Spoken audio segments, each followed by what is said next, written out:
it's not a good time to buy. I bet you're probably hearing this objection quite regularly right now, and it's not surprising, right? We are in the middle of a global pandemic, which could return for a second wave at any moment, causing the biggest financial crisis of the decade. But with that all said, how do you actually deal with this objection? Well, I'm here to tell you it's actually pretty simple, because this objection isn't real. It's fake. The buyer is lying to your face. So do you want to know what the buyer is really thinking when they say it's not a good time to buy? Then stay tuned.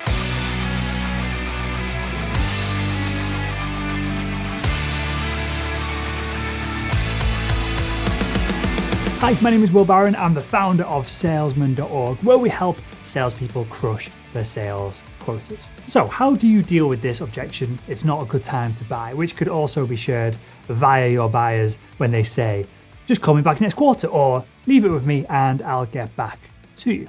Well, the first thing we need to do is be, of course, in this time, especially empathetic and use our emotional intelligence. I want you to ask yourself if the person who just gave you that objection is stood there whilst they're on the phone crying and they're packing up their desk because their company has just laid off 500 members of staff. Because if that's the case, perhaps now just isn't a good time to push for the close.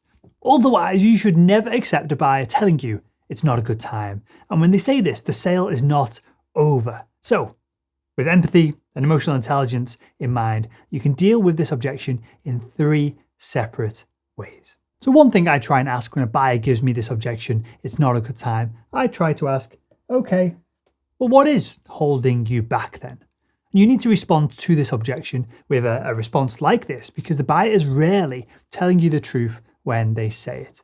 Usually the buyer has a more logical objection, but they don't want to share it with you for some reason. So when you ask, okay, fine, what is holding you back? You're keeping the pressure, you're pushing down, you're keeping the pressure on the buyer to really explain what the real objection is. And don't be weak here, right?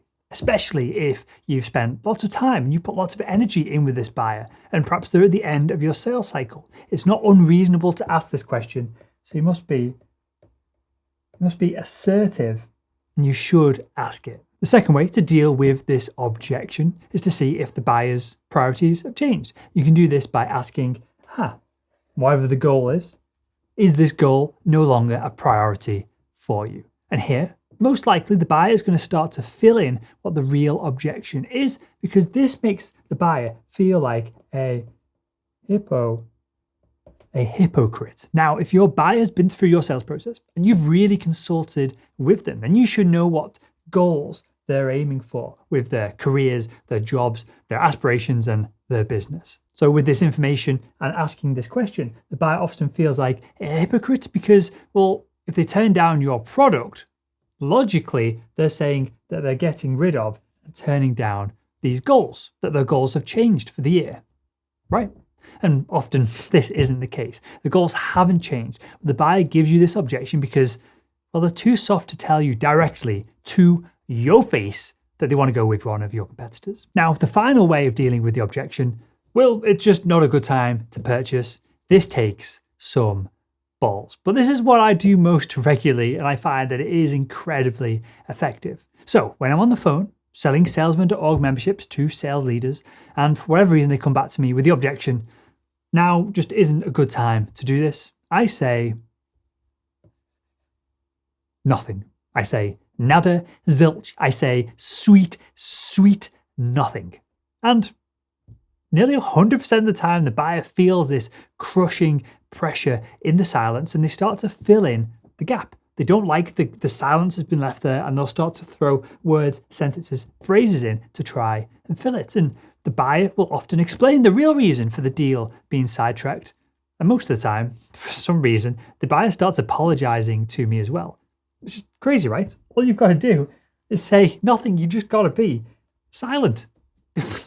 Don't overcomplicate this. Because when someone truly has authority, they are seen as being up here, other people are below them, and these individuals at the bottom of the food chain talk their way up. They explain what they've done right, what they've done wrong, whilst this person sat at the very top just sits there and listens. This is very much like how a child will explain their actions, whether they've done right or wrong. They're a child, they don't really know what they've done right or wrong, but they will explain their actions to a parent. So we're hacking this programming here with our own silence to the buyer. And don't forget here, right? So these aren't any old random schmucks that I'm selling to.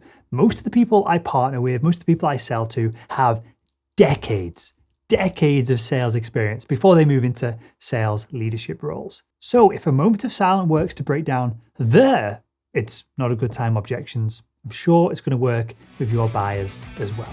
So there we have it. I hope you enjoyed this video. If you did, give it a thumbs up, and why not click one of the videos that are on the screen right now to continue your own selling education.